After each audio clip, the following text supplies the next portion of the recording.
Gordon was a sea monster. He had 4 octopus-like arms, frilly gills around his neck to help him breathe, and a long body and tail like an electric eel. Some people would take one look at him and instantly swim in the other direction. But that would be unfair, because Gordon, you see, was a friendly sea monster. Not only that, he was a sea monster with ideas. Gordon had lots of ideas over the years. He once had an idea to train dogfish to fetch sticks. The problem was, every time he threw a stick, it just floated to the surface. So that didn't work. Then there was the time that Gordon decided to fit a TV into his sea cave. Nobody else in the whole of the ocean had a TV, and so Gordon couldn't wait to be the first. But electronics don't like water. So when Gordon plugged the TV in, there was a tremendous bang, a bright flash, and a big cloud of bubbles. The TV was ruined. But Gordon wasn't put off. He had so many ideas, and he simply moved on to his next one. And that, quite brilliantly, he thought, was a milkshake shack. And today was going to be his first day. There was an old sunken fishing boat on the ocean floor with a large hole in its side, just the right size to make a serving window. Gordon had set himself up inside the boat and was now patiently waiting for his first customer to swim along. And here she came now. "Hi, Gordon," said Emma, a mermaid. "What's all this then?" "Well, it's my milkshake shack," replied Gordon proudly. "Ooh, milkshakes," grinned Emma. "I've heard of those. They have those on the surface world." "That's right," smiled back Gordon as he held up a milkshake glass in one of his long tentacle arms. "Would you like one?" "Ooh, yes, please," agreed Emma quickly. "What flavors do you have?" "In the surface world, they have flavors like chocolate or strawberry or vanilla." "Oh, I couldn't get any of those," said Gordon. "So I can offer you sea slug, seaweed, or jellyfish." They don't sound quite so nice," Emma said, looking unsure. "Well, I guess I'll try a seaweed one then." "Coming right up," said Gordon cheerfully, and got to work. Unfortunately, though, it didn't go well. You see, milk is a liquid, and seawater is a liquid too. So when Gordon opened the milk carton, it flowed out and the seawater flowed in, mixing together in a big milky mess. Imagine lowering a cup of milk into your bath and trying to stop the milk from floating away. It just can't be done. "Are you all right in there?" asked a concerned Emma, trying to spy Gordon in the expanding white cloud of milk. "Oh, not really," admitted Gordon. "I don't think this is going to work, is it?" No, I don't think so," agreed Emma. The milk was slowly spreading further and further outwards, meaning it was slowly becoming easier to spy Gordon in the middle of it. "Oh, I'm so disappointed," he said, letting out a tremendous sigh. "Oh, none of my ideas seem to work out. I guess I'll just have to give up on this idea too." "Oh, please don't be sad, Gordon," said his mermaid friend kindly. "And don't give up. Your ideas are always creative and exciting. Perhaps they just need more thinking about first. Did you ask anyone for help in setting up your milkshake shack?" "No," admitted Gordon, shaking his head slowly. "Well, I just figured I could work it out myself." "Then let's go and find someone in the surface world who could help you work out what you're doing and what you're doing wrong. How about that?" said Emma gently. Gordon smiled weakly through the last of the milky water. "Okay," he said. "Let's do it." Emma led the way as they swam upwards, insisting that she knew of a large island not so far away where they could start their search for someone to help.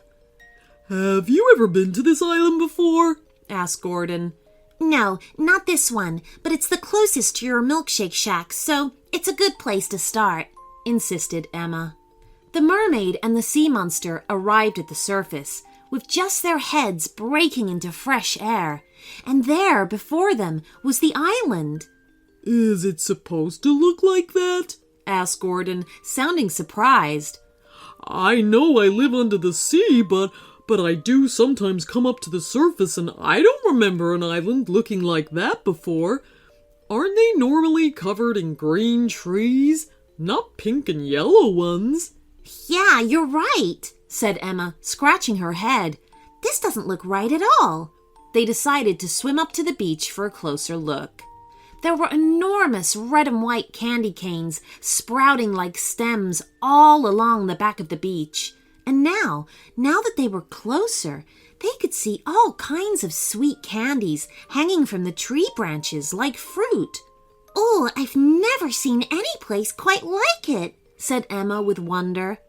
As they stared, a figure emerged from the trees and walked down onto the beach. Both Gordon and Emma had seen their fair share of humans before, but this wasn't like any of them. She had bright purple skin, and her hair was a vivid orange that pointed towards the sky in a triangular shape. She was carrying a rolled-up towel and a small picnic basket. It didn't take her long to spy the two heads watching her from the water. "Cooey!" shouted the woman, waving her towel over her head. "Lovely day, isn't it?" Yeah, I suppose it is, said Emma. "Enjoying a dip, are you? I'll probably join you in a moment," said the woman loudly as she laid out her towel upon the sand. Then she looked along the beach in both directions. "Say, where are your towels?" We didn't bring any," confessed the mermaid. Strange," replied the woman. She was wearing a bright pink swimsuit with yellow spots. Once her picnic basket was settled upon the towel, she came marching down the beach towards them. She splashed into the shallows, kicking up water as she made her way towards them. "Oh, isn't the water lovely?" she declared. It was only now that she got a proper good look at Emma and Gordon. "Well, I never!" she boomed. "You're a mermaid, and you're a sea monster." "Yeah, well spotted," said Emma. "Is that a problem?" "Oh, no," said the woman with a wave of her hand. "Why would I mind? I believe that all strangers are just friends I haven't met yet. And now that we've all met, well, now we can all be friends, can't we?"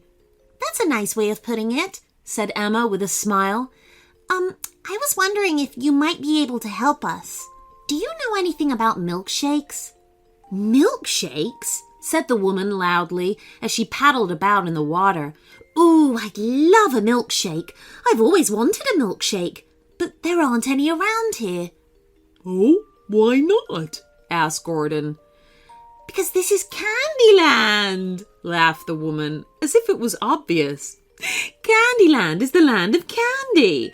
We've got every sweet and sugary delight under the sun here, but no milkshakes." "Oh, that's a shame," said Emma. "My friend here was hoping to find someone who might be able to help with his milkshake shack." "Oh, sorry," said the woman as she began to do the backstroke. "There's nobody in the whole of Candyland that's ever run a milkshake shack before." "Oh, never mind," said Gordon glumly. "I'll just have to give up, I suppose." "Give up?" blurted the woman suddenly. "Nonsense! You can't just give up. Where would we be if everyone just went around giving up all the time? No, you've got to keep trying. We won't get anywhere if you don't keep trying." "But if I try again, I'm quite sure the same thing will happen," explained Gordon sadly. "When I open a carton of milk, it instantly mixes with the seawater and floats away. How can I make milkshakes underwater if the milk won't go where I want it to go?" "Well," boomed the woman, "if you ask me, the answer is simple." "It is?" asked Emma. "Yes," said the woman. "Extremely simple." "And what is the answer then, if you don't mind us asking?" Emma asked politely. "Don't make milkshakes underwater," said the woman. "Make them above the water instead." Ah, said Emma, nodding her head with understanding. Of course, said Gordon. Then, that way, there's no seawater to mix in with the milk. And I know just the place to do it, said the woman with a smug grin. Right here, on the beach. You'll be the one and only milkshake shack in the whole of Candyland. People will flock from miles around to try them. Oh, it's an excellent idea, laughed Emma as she clapped her hands together. It's such a good idea, nodded Gordon happily, that it's almost as good as one of mine.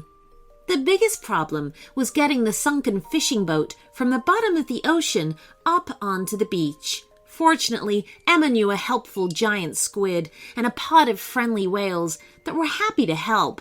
After much pulling and pushing, Gordon's milkshake shack was set up on the beach and ready to open for business. The purple-skinned woman had spread word, and now quite a crowd of Candyland residents had arrived to try their very first milkshake. But the first milkshake Gordon was going to make was going to be for Emma. I still want you to be my first customer, he told her, calling to her through the serving window in the boat's side. Emma had pulled herself up onto the sand, where she and the helpful woman were lying on towels. Oh, that's very kind of you, said Emma. I guess I'll have that seaweed-flavored one, please. Nope, said Gordon. Seaweed is off the menu, as is sea slug and jellyfish. I've got access to flavors from all across Candyland now. You can have chocolate, banoffee pie, blueberry fizz, cookie dough, watermelon blast, or lemon sherbet. Emma looked delighted. These sounded like much better flavors. I'll have a chocolate one, please, she decided. Gordon got to work, and this time everything went perfectly. And Emma was presented with an amazingly smooth, chocolatey milkshake. Oh, this is just perfect, Gordon, she said. I do think that your milkshake shack is the best idea ever. Gordon smiled. He was so pleased he'd not given up when he said he would. Right, he said, rubbing two of his tentacle arms together as he looked along the long line of waiting customers. Who's next? The end. So that you don't miss a single episode, just click that subscribe button.